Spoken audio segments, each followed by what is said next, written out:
Megachurch or Megacringe or Mega Mind. Growing up, my family always went to church. We went to tiny Baptist churches that had more Werther's candies than people. Sometimes we went to bigger churches that had Starbucks in the lobby. And one time we even went to a church that was inside an old subway building. I don't know how the subway went out of business. All you need to feed thousands of people is like 2 fish and 5 loaves of bread. All that to say, I'm pretty familiar with the many variations of churches. But the one kind I haven't been to is a mega church. But Chad, what is a mega church? You know what a mega church is already. I know, but tell us anyway. A church qualifies as a mega church if it brings in a congregation of 2,000 people or more every week, which might not sound like a lot because we're so used to seeing huge numbers on the internet, like how Mr. Beast has 400 million subscribers. But thanks to this Mr. Beast video, we know that a congregation of 2,000 people would look like this. 2,000 contestants! And thanks to this Mr. Beast video, we know that an 11-year-old girl crying and pleading for her place in a competition to win $250,000 would look like this. You are a kind person. Your time here is over. I kind of developed a curiosity for mega churches about a year ago when I found this clip. Sky is cracked and Jesus Christ comes again and every eye. This pastor was apparently trying to drive home the point that Jesus will be coming again. Lucky guy. Man, I wish that was me. Which makes me wonder how many times he tried to tell this to the congregation before he resorted to this. He will return, and it will be when you least expect it. Okay, yeah, whatever, Sure. we get it. No, you don't get it. If you don't listen to me, I'm gonna turn pink. Don't you mean red? Like with anger? No, I mean I'm going to turn into famed singer-songwriter Pink.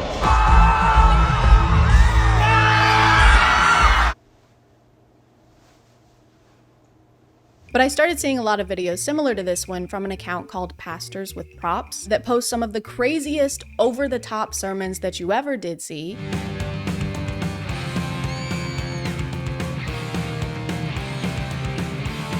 You might be thinking, why would you possibly need 3 expensive-ass cars on stage in order to intro your sermon? And there's a very simple answer for that. You don't. You don't have to do that. It's fine if you don't do that. Actually, there was a pretty good reason for this. He wanted to be Marty McFly. Guys, he has to go back in time and stop the crucifixion, so he doesn't have to come into work anymore. A lot of these sermons feel like they were created for reasons other than spreading the gospel. Some of these pastors seem to have realized that they can have whatever they want on stage as long as they find some kind of way to relate it to their sermon. God, I thought you was doing something. How do I get out of? I'm your anchor. Oh, brother. Did you really need to spend probably tens of thousands of dollars on an ocean set with rain machines and an entire real boat just to say that God is your anchor? That's one of the least groundbreaking messages in the gospel. Or water breaking, because the anchor goes through. I don't know if they get to personally keep the items they use on stage and if this is some kind of way to get things they already wanted while getting to write it off as a church expense, but it's kind of really hard to think it's not. We're all going on a journey, walking through life. When it comes to who Jesus is, what direction are you headed? I don't know, but I know what direction you're heading. None. You're not going anywhere. There is no way, allegedly, that he didn't just see the TikTok trend of people buying these under-desk treadmills and wanted one for himself, and then use this sermon as an excuse to buy it for the church. He's literally standing on a massive stage by himself. He could have just done this. You know, sometimes it feels like we're just walking through life. And then other times we're not getting enough steps in, so we need a compact treadmill for our home office. He literally walks to the treadmill to demonstrate walking. And you know what? He didn't even need to do that. We know what walking looks like. It's not like we were struggling to picture what he was talking about. You know, the other day I was thinking while I was on the toilet. This is what that looks like, by the way. And I started thinking, you know, we're all just kind of farting our way through life. And this is what it would look like if this video was sponsored. This video is sponsored by Rocket Money. A few months ago, I realized I was paying for 2 separate subscriptions to the same one streaming service. Yes, I've mentioned this before. Yes, I'm still upset about it because I'm very picky with my subscriptions and my nose. because I pick it a lot. But I'm extremely picky about how I spend my cash, which is why Rocket Money has been such a huge help to me. Rocket Money is an all-in-one personal finance app that was able to cancel my double subscription, and all I had to do was open their app and tap my phone a few times. They can also help you build customized budgets by letting you know how much you're spending and where you're spending. My anxiety can't handle looking at each individual thing on my bank statement every month, so opening Rocket Money and seeing everything already organized into these neat little categories is yum. Compliments to the chef.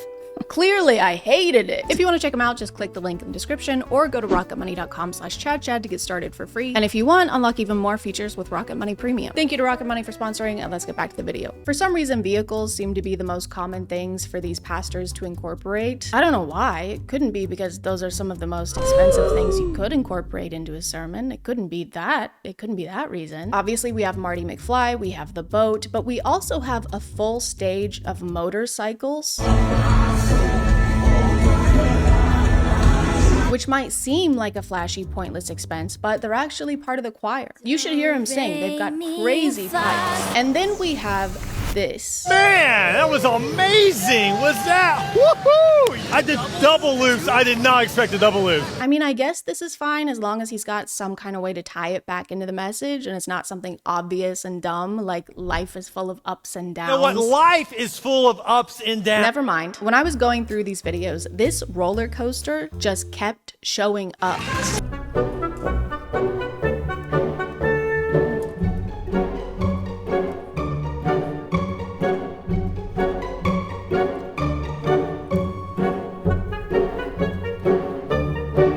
You know, I broke my foot yesterday. Oh my god, bro. He went around twice. Why does he need to go around twice? It's so awkward. This was longer than actual roller coaster rides. That went on for so long that by the time he got off, his name was Ed Old. I do like the theme song for this event, just being people singing the word of the thing on stage. Under the treadmill, under the treadmill, out of touch rock star, we just rock star. Here's the roller coaster again at a different church. Except this time they have a curtain of sparks. Jesus loves a curtain of sparks. And here it is again at a different church. Come on, somebody make some noise! Come on, everybody, give it up for Jesus today. This prop is even crazier to me because there's barely an attempt to hide the fact that this has nothing to do with preaching. This is just a way for them to make a grand entrance like they're headliners at a concert. He does give this line to try and tie it back in though. It's amazing to have a creative God who has creative stuff going on, and when the world is in chaos and they're all flipping upside down, we're just having a good time. Thank you.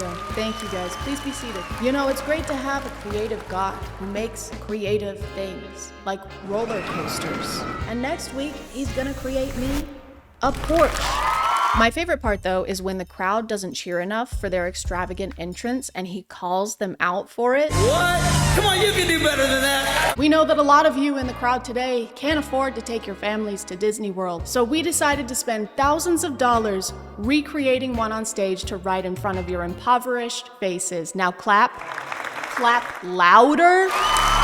I tried to look into the church that had this roller coaster, but it turns out this is one big church group conglomerate with a bunch of locations in 3 different states. So I assume they're shipping this one roller coaster around, which I'm sure is easy to do since it's so tiny and small and skinny and light. I also tried to find out how much it would cost to make this thing and found this ride manufacturing company saying that a small roller coaster can cost up to $50,000. What the fuck do you mean? I don't really care if it got more than one use by being shipped to their other churches. There was no need for it to exist in the first place. $50,000 could have helped everyone in your congregation that couldn't afford rent that month. Or a car. You could have bought a whole car for a family in your community that needed one. I don't care if you get more than one use out of something that's useless. Hey man, when you're done with the giant, broken, and also empty gumball machine, can I borrow it? Ah man, I would, but I actually loaned it to Paul. What? I'm sorry. Why? Yeah, and I'm not gonna be done with it for a while. But Paul, I need it to... Well, too bad, because I'm using it for... Bitch. All right, that's it. Oh yeah? What are you gonna do? Come on, Guys, please Let's go, don't. bring it. Oh, when I catch you, Don't run it in place at each other, guys. I wish I could say we were done talking about megachurches bringing vehicles on stage, but we're not even close to that. I haven't even talked about this yet.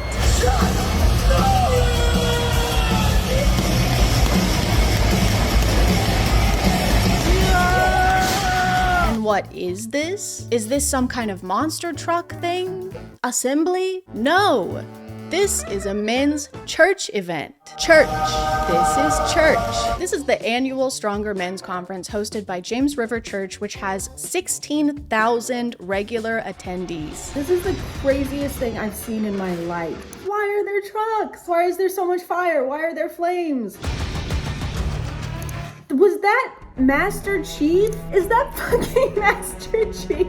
The conference has a fantastic lineup of world-class speakers and a stronger warrior competition, which as far as I can tell is similar to like American Ninja Warrior. Because you're not a good Christian unless you can scale up a fiberglass wall with your bare hands. Jesus said so. According to their website, their world-class speakers include superstar athletes like Harrison Butker. You know that guy who spoke at a college and told the women graduating that day that they should probably just have babies instead? You know the guy who definitely shouldn't speak in front of thousands of people? He probably shouldn't speak at all, ever. Also, according to their website, if you just scroll down here, you can actually register today. Register today. I mean, register today. Register today. Register today. Register today. Register today. Register today. Register today. They have monster truck rallies, MMA fighting, Master Chief. I still don't know what that's doing here, but I'm sure this alone was thousands of dollars. They've got bull riding, and finally, they've got throwing football on stage. This conference is like what you would get if you handed millions of dollars to a bunch of 12-year-old boys. Essentially, they have 2 days of grossly exorbitant entertainment, throw a couple sermons in there somewhere, charge people $200 a pop, and then abracadabra, you've made $2 million of tax-free money. Allegedly. But maybe I'm being a little unfair. I mean, the whole point of this is to become better fathers, sons, friends, and husbands. And you can't put a price on that. Babe, I know you want me to be a better husband by like taking out the trash sometimes, or maybe talking to our kids. But the only way for me to do that is to go to church and become a better man by watching a monster truck crush other smaller trucks. I saw this comment on the Tank clip and it says, "What if I told you thousands of salvations come from these conferences? It's great people share these clips, but what about the clips of all the men worshiping God together? Strange that you never see the best part shared. Instead, out of context snippets cut down to support a childish claim." And I think that's funny because the account that posted this clip didn't have a caption. There was no claim. It was just a clip of the conference. Hey, you can't show this clip of me picking a wedgie out of my ass in Walmart. This implies that I would pick a wedgie out of my ass in Walmart. I'm sure there is some amount of worship happening at these conferences. I would hope so, since that's supposed to be its entire point. But I think if it took being lured in by monster trucks and fire and sparks and MMA fighting and motocross competitions and tanks for you to find God, then you probably didn't want to find him that bad. Dear God, please. I can't focus. I need some white noise. Dear God, please help me find peace. I know all of this might seem like an excuse for guys to get out of the house for a weekend and watch sports, but the church does also have one for women. Except this one is boring. It looks like all they have is singing and speaking, and they're even holding Bibles here. That's weird. What's that about? I was gonna ask why the ladies don't need all that extra entertainment to find God too, but then I remembered how hard it is for husbands to find anything, and God's probably harder to find than a bottle of mustard behind the orange juice. So I've gotta cut them some slack. Oh, also the women's conference is $230 per person instead of the $200 they charge per person at the Stronger Men's Conference, which I think is good, actually, because at least some taxes are being paid here, even if it's just the pink tax. The pastor of this church has also used his sermons to try and get people to vote against laws he doesn't like. And if you live in the city of Springfield, we're asking you on April 7th to vote yes to the repeal of the Sexual Orientation and Gender Identity Bill. And his reasoning for this was homosexuality is a sin according to the Bible, and Christians should vote for repeal. But that's not what he was saying when his church hired a male stripper to perform at the Stronger Men's Conference.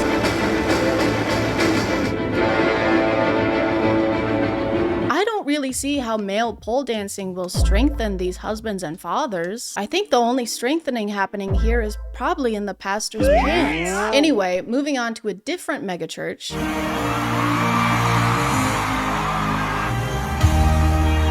Just kidding, it's a Justin Timberlake concert. Gotcha, bitch. Sorry, you're not a bitch.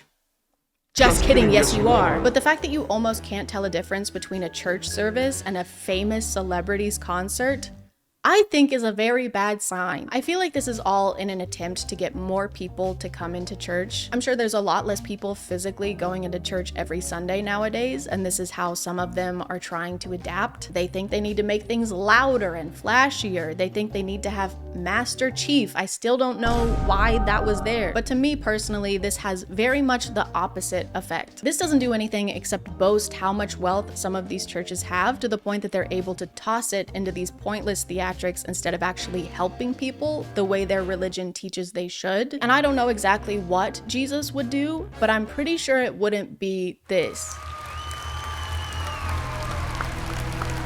Hello, it's me, the Lord, and I want you to follow me. I am Halo reaching for you so that I can give you my love. Yes, sir.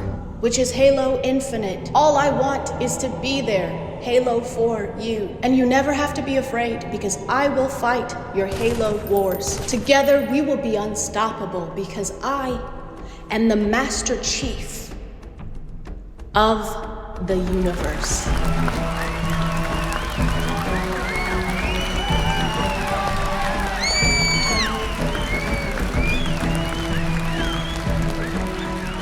This is my second video in a row that ends with the Halo theme song. I'm gonna call it there, guys. Thank you for subscribing, and if you are still here, thank you so much for watching. I appreciate you clicking on my video out of all the videos that are on here, and I'll see you next time. Okay, bye.